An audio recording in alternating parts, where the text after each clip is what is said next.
살아가는 이유는 주님 때문이라.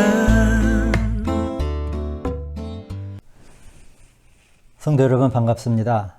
우리 다 같이 사도신경 고백하시면서 우리 수요 말씀 예배 교회하도록 하겠습니다. 전능하사 천지를 만드신 하나님 아버지를 내가 믿사오며 그 외아들 우리 주 예수 그리스도를 믿사오니 이는 성령으로 잉태하사 동정녀 마리아에게 나시고 본디 빌라도에게 고난을 받으사 십자가에 못 박혀 죽으시고 장사한 지 사흘 만에 죽은 자 가운데서 다시 살아나시며 하늘에 오르사 전능하신 하나님 우편에 앉아 계시다가 저리로서 산 자와 죽은 자를 심판하러 오시리라. 성령을 믿사오며 거룩한 공예와 성도가 서로 교통하는 것과 죄를 사해 주시는 것과 몸이 다히 사는 것과 영원히 사는 것을 믿사옵나이다. 아멘. 자, 오늘은 우리 찬송가 한 장 같이 부르시죠. 우리 487장 찬송가 한 장 부르시면서 우리 또 말씀 안에 좀 한 단계 더 깊이 들어가는 시간 되도록 하겠습니다. 487장 어둠 후에 빛이 오며.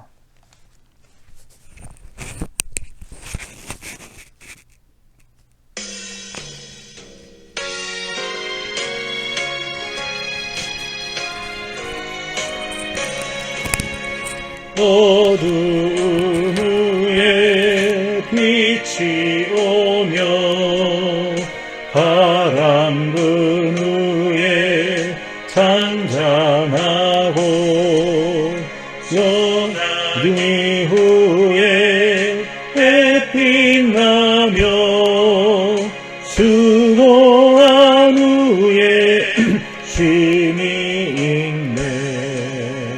연약한 후에 강건하며 아멘. 애통한 후에 위로받고 눈물 난 후에 웃음 있고 씨 뿌린 후에 주수하네.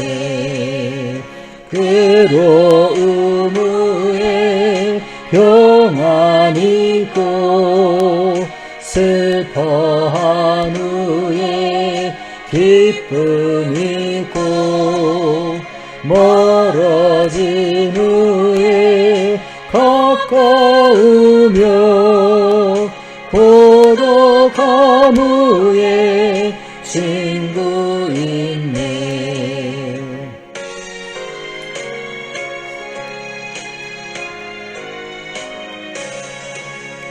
고생한 후에 기쁨 있고 십자가 후에 영광 있고 죽음 온 후에 영생하니 이러한 도가 진리로다.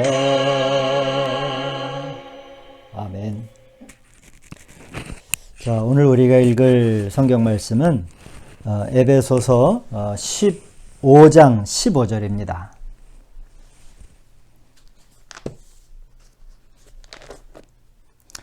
에베소서 5장 15절에서 17절 우리 한 목소리로 같이 읽습니다.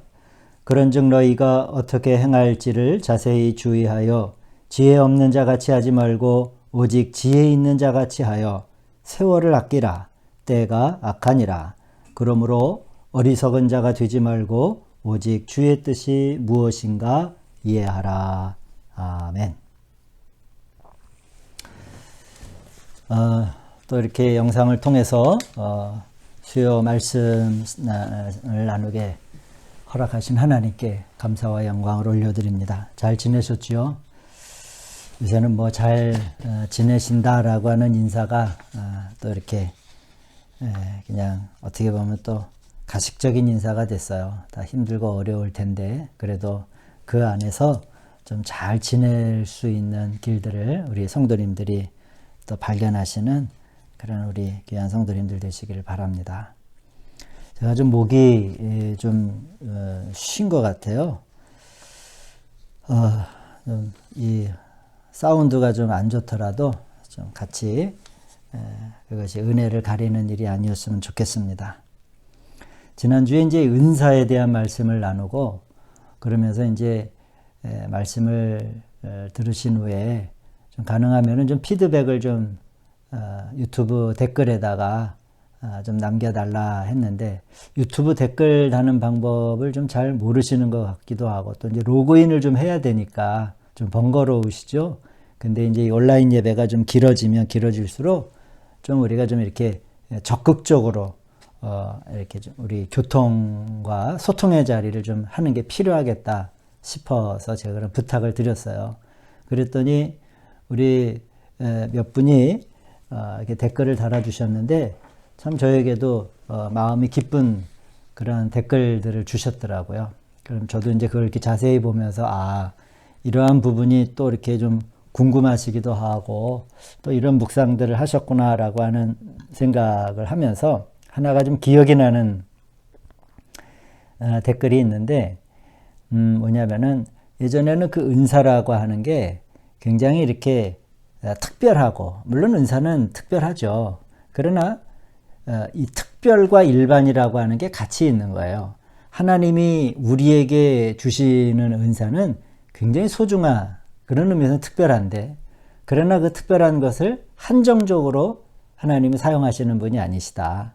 굉장히 아주 일반적으로 모든 당신의 이름으로 세움받은 그리스도인들에게 아버지의 목적을 이루기 위해서 하나님께서 누구에게든지 구하는 자에게 또 당신의 경륜 가운데 우리를 쓰시기 위해서 하나님이 보편적으로 주시는 것이 바로 은사다 하는 그 말씀이 좀 새롭게 은사를 보게 되는 계기가 되었다라고 하는 댓글을 읽으면서 저도 마음에 좀 기쁨이 있었습니다.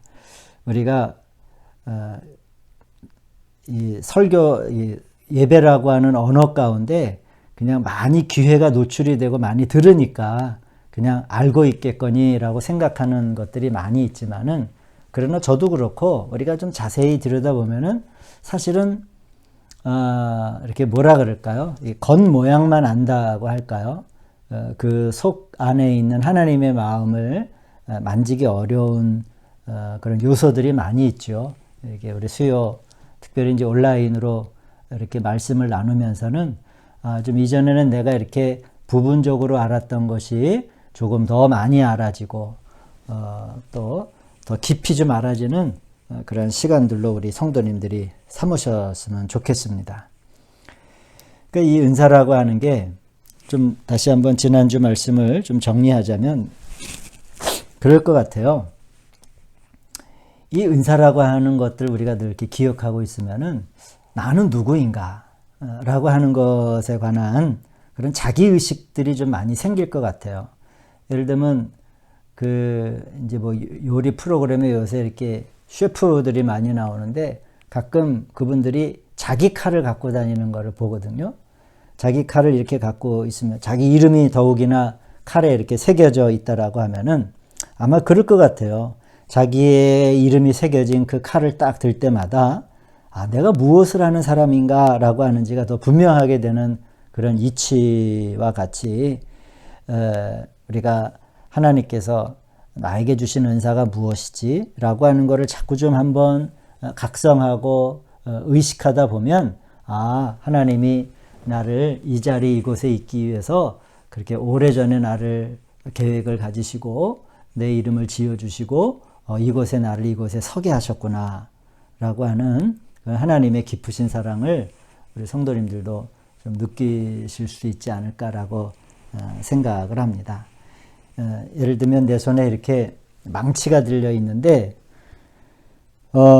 이 망치를 들고 있으면서 이 망치는 비싼 거야. 이 망치는 뭘로 만든 거야? 값진 거야. 라고 하는 것은 별 의미가 없어요. 물론 뭐 망치를 수집하는 사람이라면 모를까. 그러나 망치를 딱 들고 있으면서 그래.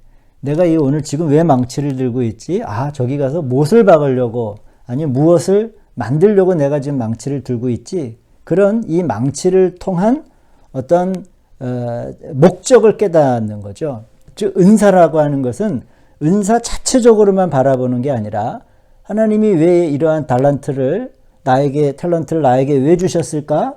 라고 하는 것을 이렇게 바라보면서 그렇지, 내가 이렇게 하나님의 그 지시하시는 곳에 내가 가야지, 내가 이것을 위해서 내가 부름을 받았지 라고 하는 단계까지 나아가야 이 은사라고 하는 부분이 좀 완성이 될 것 같아요.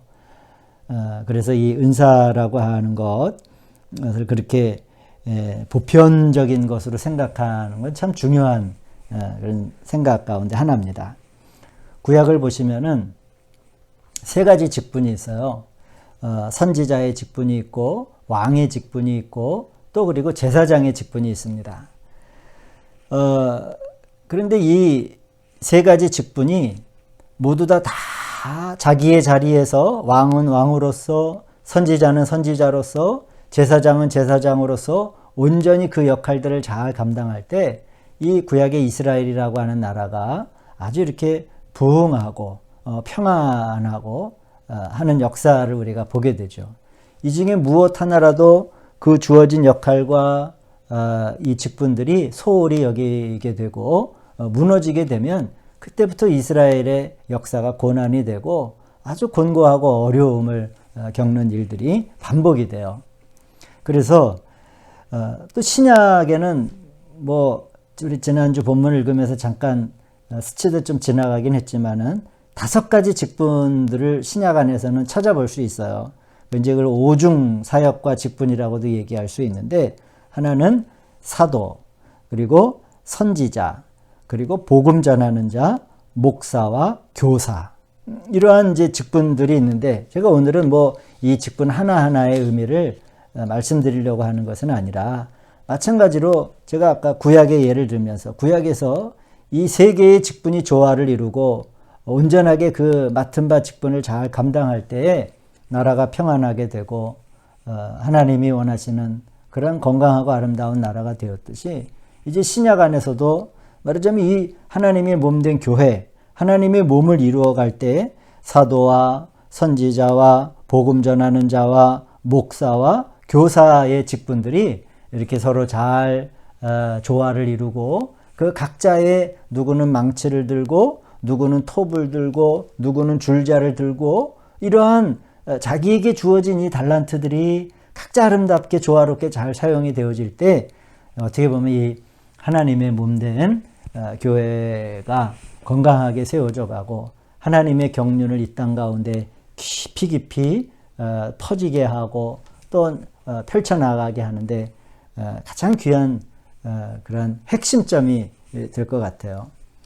마찬가지로 이 중에 하나라도 소홀히 여기게 되고 무너지게 되면 그 몸의 역할들이 무너지는 거죠. 그래서 우리가 주의해서 한번 이 직분 가운데 있는 사역을 한번 우리가 볼 필요가 있습니다. 자, 오늘은 이제 제가 이런 말씀을 좀 드리고자 해요. 뭐냐면은, 자, 이제 여기까지는 좀 성도님들이 이해가 되셨다면, 자, 이 지점에서 행함에 좀 더 전진된 의미를 나누고 싶어요. 자, 한번 여러분 생각해 보세요. 한자로 이 행할 행자를 우리가 보면 행함이라고 하는 말 안에는 어떤 행위, 말하자면 내가 이렇게 물컵을 이렇게 옮기는 걸 보고 저 사람은 물컵을 왼쪽에서 오른쪽으로 옮겼어, 이런 행위도 포함이 되지만 또 그 안에는 뭐가 담겨져 있습니까? 제가 물컵을 들고 제 입으로 가져가기 위한다라고 하는 건 뭐예요? 그것은 물을 먹기 위함이잖아요. 즉 이 행함이라고 하는 단어 안에는 전진하다, 그리고 계속 앞으로 나아가다라고 하는 의미도 역시 포함이 되어 있습니다. 그래서 이제 오늘 우리가 읽은 이 에베소서 5장 15절에서 16절까지의 말씀을 보시면은 이제 바로 그 부분이 잘 나타나 있는 말씀이에요. 자, 성경을 한번 그래서 제가 이따 펴보시라고 한 건데, 아니면은 뭐 이제 혹시 자막으로도 나갈 수 있을 것 같은데, 자, 위에 너희가 어떻게 행하는지를 자세히 주의하여 지혜 없는 자가 되지 말고 지혜 있는 자 같이 해라 하고 16절 그 다음에 바로 나오는 게 뭐냐면 세월을 아껴라. 그러니 때가 악하기 때문에 그러므로 어리석은 자가 되지 말고 오직 주의 뜻이 무엇인가 이해하라.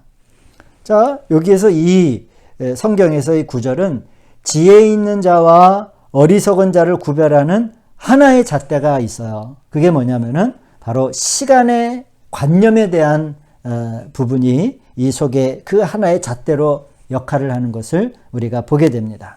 그래서 제가 이 에베소서 오늘 본문의 말씀을 한 구절로 한번 이렇게 압축해 보면은 이렇게 표현할 수 있을 것 같아요. 뭐라고요? 지혜 있는 자는 세월을 아끼며 행한다.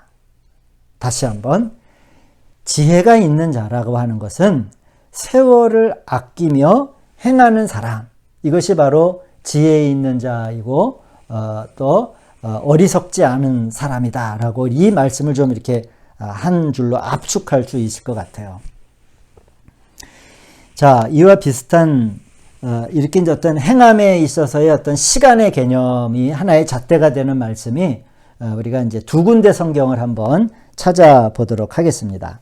하나는 우리 성도님들이 너무나 잘 아시는 마태복음 25장 1절에 나오는 열 처녀의 비유에서 이 부분을 우리가 찾아볼 수 있고요. 그리고 또 하나는 이제 계시록에 나오는 말씀 가운데서 요한계시록에 나오는 말씀 가운데서 이 시간이라고 하는 것, 이것이 어떻게 지혜 있는 자가 되고 어리석지 않게 되는 삶의 중요한 잣대가 되는가라고 하는 것을 이 두 개의 말씀을 통해서 한번 비교를 해보고 오늘 메시지를 맞추도록 하겠습니다. 자, 열 처녀의 비유는 여러분 잘 아시죠? 누구에게 보낼까요? 기름을 잘 준비한 그 처녀와 다섯 처녀와 기름을 미처 준비하지 못한 처녀를 가르게 되죠.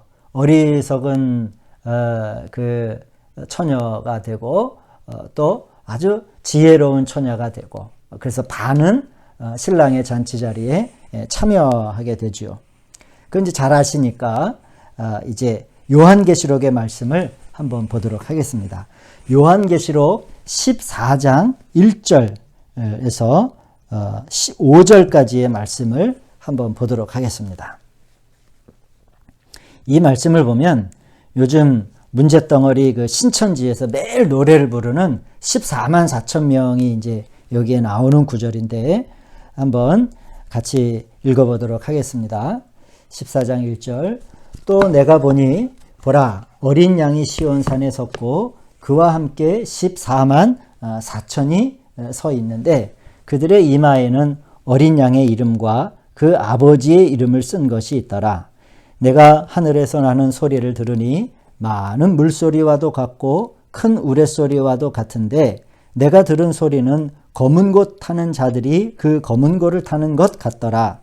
그들이 보좌 앞과 내 생물과 장로들 앞에서 새 노래를 부르니 땅에서 속량함을 받은 14만 4천 밖에는 능히 이 노래를 배울 자가 없더라. 이 사람들은 여자와 더불어 더럽히지 아니하고 순결한 자라.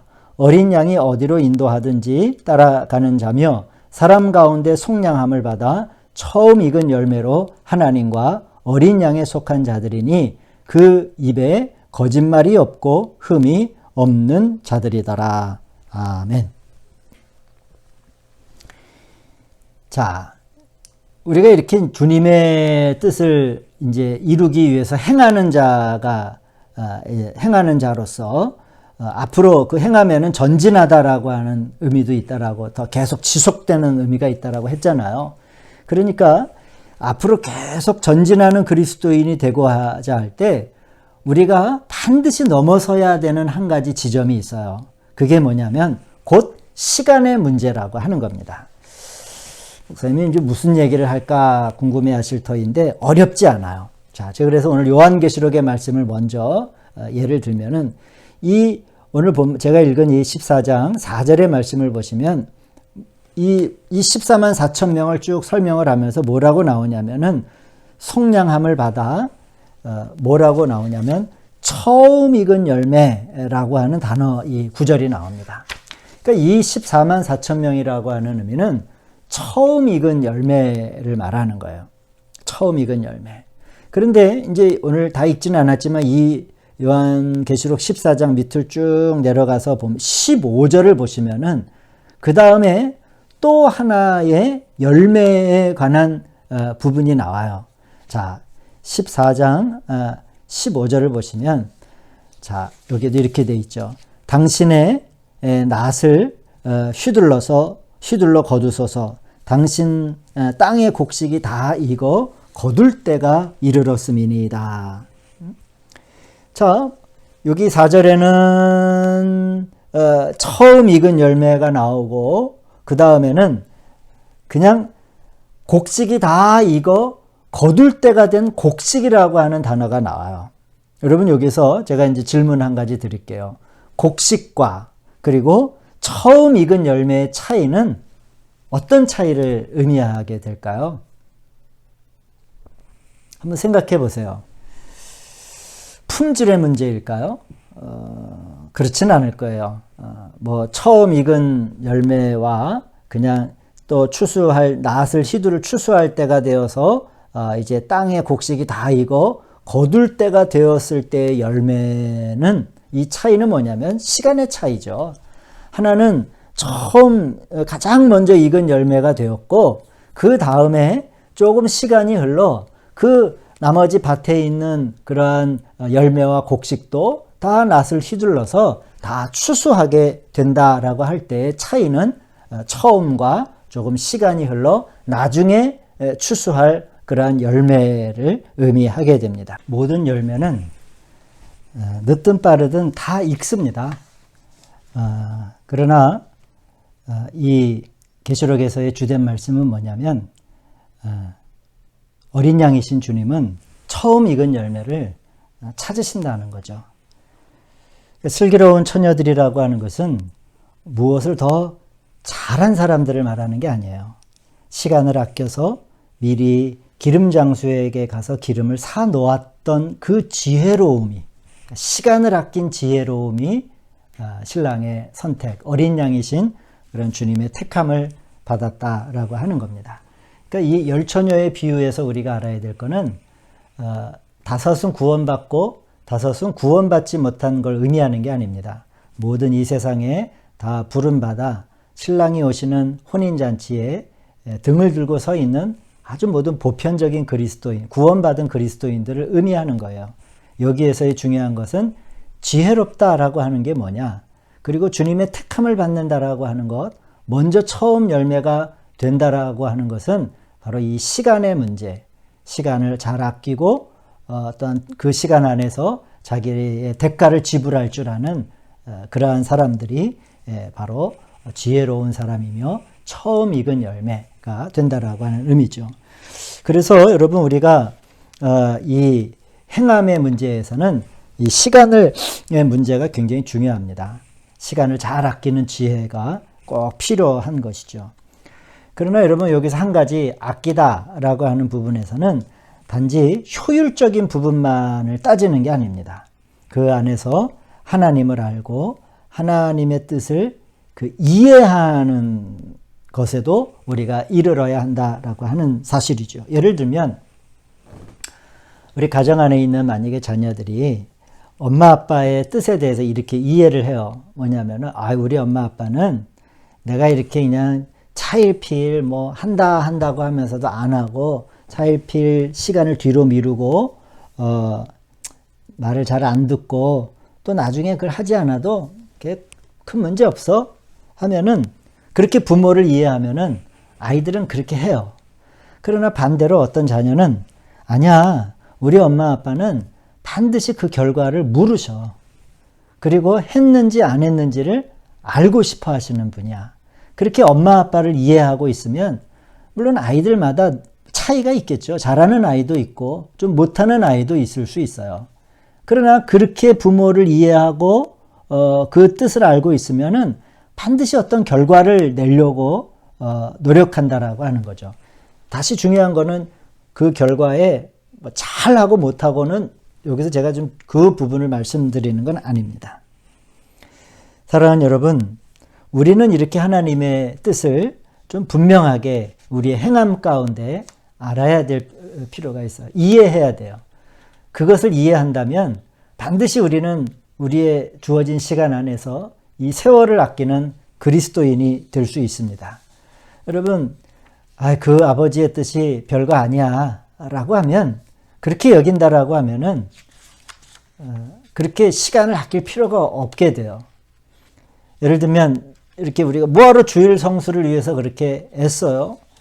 요새 이제 우리가 온라인으로 예배를 드리니까 이제 어떤 교회는 이제 미리 영상을 녹화하는 교회도 있더라고요. 그러면 이제 그런 교회는 이렇게도 이제 성도님들이 예배 영상을 소비한대요. 이제 막 핸드폰을 딱 들고 주일이 된 거죠. 예배 이제 시작이 이제 영상이 오픈이 돼 있으니까 막 유튜브 화면 막 누르면은 어떻게 돼요? 10초씩 막 가잖아요. 그래서 뭐 앞에 거 뭐 이런 거 다 생략하고 쭉 성경 말씀 듣고 목사님 설교 말씀 듣고 또 끝나면 딱 해가지고 광고 좀 듣고 그리고 축도 보고 해가지고 딱 이렇게 닫는다 그러더라고요.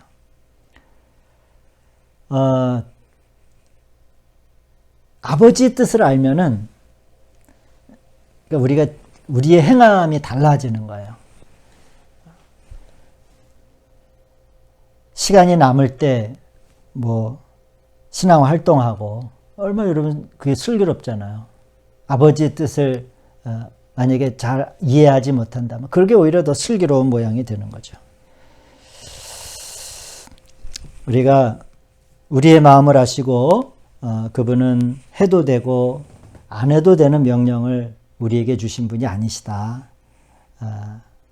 천국 백성이 되기 위해 반드시 하나님은 우리에게 그 마지막 결과들을 계수하시는 분이시다 라고 하는 하나님의 뜻을 우리 성도님들 잘 이해하셨으면 하는 마음입니다. 그래서 성경에 표현 이름이 나오잖아요. 주인이 임금이 다시 와서 계수할세 종들에게. 하나님은 그렇게 계수하시는 분입니다. 우리들의 1달란트를 남겼든 2달란트를 남겼든 5달란트를 남겼든 이 달란트의 차이는 중요하지 않아요. 땅에 묻은 주인의 뜻을 이해하지 못한 종을 어리석은 종이라고 얘기하죠. 사람마다 능력이 차이가 있기 때문에 어떤 사람은 5달란트를 남기기도 하고 어떤 사람은 2달란트를 남기기도 해요. 그러나 주인이 물으시는 것은 아버지의 뜻을 이해를 하며 그렇게 세월을 잘 아끼며 살았는가라고 하는 것을 물으시는 거죠. 바울은 어떻게 보면 이 부분을 잘 깨달았던 그리스도인입니다. 그래서 고린도 교회에 보내는 편지에서 이렇게 말합니다. 고린도전서 9장 26절을 보시면은 그러므로 나는 다름질하기를 향방 없는 것 같이 아니하고, 즉 방향 있게 다름질한다는 거죠. 자, 다름질이라고 하는 것은 모든 보편적인 그리스도인들의 행함을 말하는 거예요. 우리가 다 주님을 믿고 이 땅 가운데 부름받은 사람이라고 하면은 이제 다 달리기를 시작한 사람이라고 생각하시면 됩니다. 그런데 사도 바울이 보기에는 향방이 없이 달리는 사람이 있을 수 있다는 거예요. 향방이 없다라는 건 뭐예요? 같은 쭉 한 가지 방향, 목표를 알고 지점을 알고 달려가야 되는데 빙빙 돌기도 하고 때로는 오히려 되돌아가기도 해요. 또 아니면 갈짓자로 막 가기도 해요. 시간을 아끼지 못하는 거죠. 왜? 주의 뜻이 분명하게 이해가 되지 않으니까. 그러나 바울은 주님의 뜻을 잘 이해하다 보니까 그렇게 세월을 아끼지 않을 수가 없는 거예요. 목표를 분명하게 정하고 하루를 살면서도 그 안에서도 주님의 뜻이 무엇인가 이해하는 그런 삶이 되어서 지혜로운 그리스도인으로서의 세월을 아끼는 그런 시간들을 가졌던 거죠. 그래서 뭐 기름을 안 사와도 돼 이런 것이 아니라 자기의 시간을 내서 때로는 비용을 지불하고 대가를 지불해서 기름을 가서 사오는 수고를 아끼지 아니하는 바로 이것이 세월을 아끼는 그리스도인들의 태도라고 할 수 있겠습니다. 사랑하는 여러분, 우리는 누군가는 좀 늦게 시작했을 수도 있어요. 그러나 세월을 아끼며 그분의 충만함으로 충만케 되기를 원하는 그러한 마음으로 달릴 때 충분히 처음 익은 열매가 될 수 있습니다. 성경에는 먼저 된 자가 나중되고 또 나중된 자로서 먼저 된다라고 하는 마태복음 20장의 말씀이 있어요. 그래서 내가 주님을 좀 더 일찍 믿었더라면 내 신앙이 모태신앙이었으면 얼마나 좋을까. 그거는 중요하지 않습니다. 어떻게 아버지의 뜻을 이해하며 이 세상을 살아갈까. 그렇게 때로는 마음 안에 그렇게 부둥켜 안고 말이에요. 때로는 고민하고 또한 나 자신에 대해서 괴로워하고 그러면서 방향을 잃지 않기 위해서 힘을 다하고 그렇게 살 때 그러한 삶과 신앙의 태도가 처음 익은 열매로서 14만 4천 명, 그게 14만 4천 명이에요. 자기를 희생할 줄 알고 순결한 자가 되어서 사는 것이죠. 오늘 이렇게 좀 말씀을 좀 정리하도록 하겠습니다. 아무래도 좀 서로 앞에서 이렇게 얼굴을 보면서 말씀을 나누면은 좀 더 이렇게 역동적으로도 말씀을 나누게 될 수도 있겠지만 또 이렇게라도 우리 수요 말씀 예배를 나누게 하신 것도 좀 하나님의 은혜라고 생각을 합니다. 우리 밑에다가 좀 오늘 들은 말씀에 대해서 묵상을 좀 또 나눠주시고 이 유튜브 댓글 다는 방법은 먼저 로그인을 하셔야 됩니다. 그러니까 그 구글에 가입을 하셔야 돼요. 그래서 이메일, 구글 메일 하나를 만드셔가지고 로그인 하신 다음에 컴퓨터는 바로 옆에 보면 댓글 다는 창이 있는데 이 모바일 기기는 막 화면을 막 영상을 시청하고 계신 상태에서 막 위로 올리시면은 맨 마지막에 댓글 다는 란이 나오더라고요. 조금 번거로우시더라도 그렇게 서로 마음을 나누시고 또 이렇게 자기의 생각을 또 한번 표현해 보시는 것이 또 예배에 참여하는 중요한 길이 아니겠습니까? 우리 성도님들 한번 그렇게 노력해 보시기를 바랍니다. 기도하시겠습니다.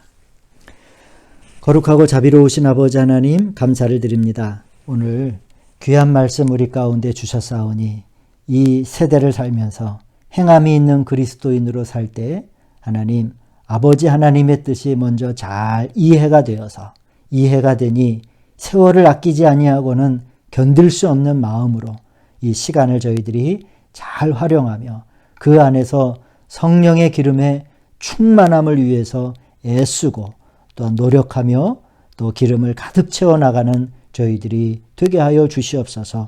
오늘도 우리와 함께 하실 하나님을 찬양하며 예수님의 이름으로 감사드리며 기도하였습니다.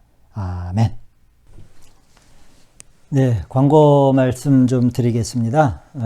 제가 지난 주일 안예배 때도 광고 드렸듯이 우리가 시방 고난주간을 살잖아요. 신앙의 좀 목표를 좀 정하셔서 이 고난주간이 우리 성도님들에게 신앙의 양식이 되도록 금식을 한번 해보신다든지 또 기도의 시간을 정해보신다든지 하면서 이 고난주간에 승리하는 그런 절기가 되기를 바랍니다. 그리고 또 하나 중요한 광고는 이번 성금요일 날 우리 주님이 십자가에 달려 돌아가신 날을 우리가 기념하는 우리 기독교의 아주 전통적이고 오래된 절기죠. 이 성금요일에 우리가 다 같이 모여서 성금요일 성찬 예배를 드려야 되는데 그렇게 할 수 없는 시대가 됐으니 환경이 되었으니까 온라인 성찬 예배를 드린다라고 광고를 드렸잖아요. 그래서 우리 가정에서 사용하실 수 있도록 교회에서 떡과 전병과 포도주를 잘 포장을 해서 밑에 받침대까지 이렇게 포장 가방에 준비를 해서 교회 현관문을 여시면은 테이블 위에다 비치를 해 두었습니다. 가지고 가신 분들도 여러분 계신데 아직도 많이 남아 있더라고요.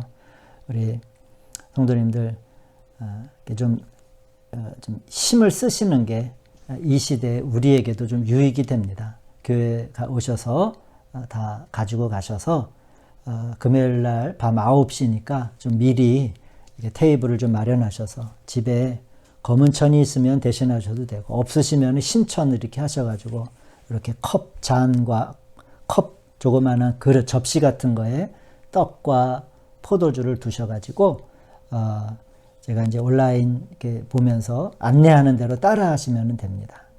집안에 이렇게 좋은 초라도 있으면 한 켠에 이렇게 좀 초를 켜두시면은 또 예배를 또 준비하는 자세가 되겠죠.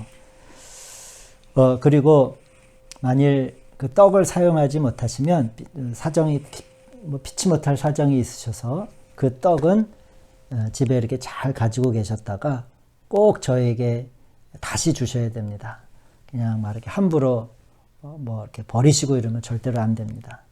제가 그 구별하고 성별하고 또 이렇게 축복해서 이렇게 보낸 떡이니까 그렇게 하시면 안 되고요. 그 다음에 포도주는 나머지 포도주도 그냥 얼마 안 되니까 다 드세요. 성찬이 끝난 다음에 그렇게 하시면 되겠습니다. 몇 분이 참여하실런지 저도 기대가 됩니다. 물론 성금요일날 예배당에 오시겠다라고 하는 분도 계신데 뭐 그런 분들은 또 그렇게 참여를 하시고 처음 해보는 거니까 우리 또 하나님의 우주적인 하나님의 역사가 있을 줄로 믿습니다. 온라인 예배 참여하는 흔적 남기기, 가정 예배 인증샷, 밴드에 올리기, 또 특송 등 이렇게 찬양대에서 안내하는 거 좀 적극적으로 참여하기, 이러한 것들이 이 온라인 비대면 예배가 지금 이렇게 하는 시기에 우리가 하나님께로 더 가까이 나아가는 그러한 일들이 되지 않을까라고 생각을 하니까 우리 성도님들도 마음에 좀 잘 담아서 그렇게 예배를 만들어 갔으면 좋겠습니다. 우리 교우 소식 중에 김종길 권사님 입원하셨는데 또 온전하게 잘 회복되도록 기도해 주시기 바랍니다. 자, 우리 또 성금요일 예배, 그때는 녹화분이 아니라 실시간 방송입니다. 예배니까 참여하실 때까지 평안한 시간들, 또 좋은 시간들 쌓아가시기를 바라면서 주기도문을 하시고 오늘 수요 말씀 예배 마치도록 하겠습니다. 하늘에 계신 우리 아버지여, 이름이 거룩히 여김을 받으시오며 나라가 임하옵시며 뜻이 하늘에서 이루어진 것 같이 땅에서도 이루어지이다. 오늘날 우리에게 일용할 양식을 주시옵고 우리가 우리에게 죄 지은 자를 사하여 준 것 같이 우리 죄를 사하여 주시옵고 우리를 시험에 들게 하지 마시옵고 다만 악에서 구하시옵소서. 나라와 권세와 영광이 아버지께 영원히 있사옵나이다. 아멘. 주님 때문에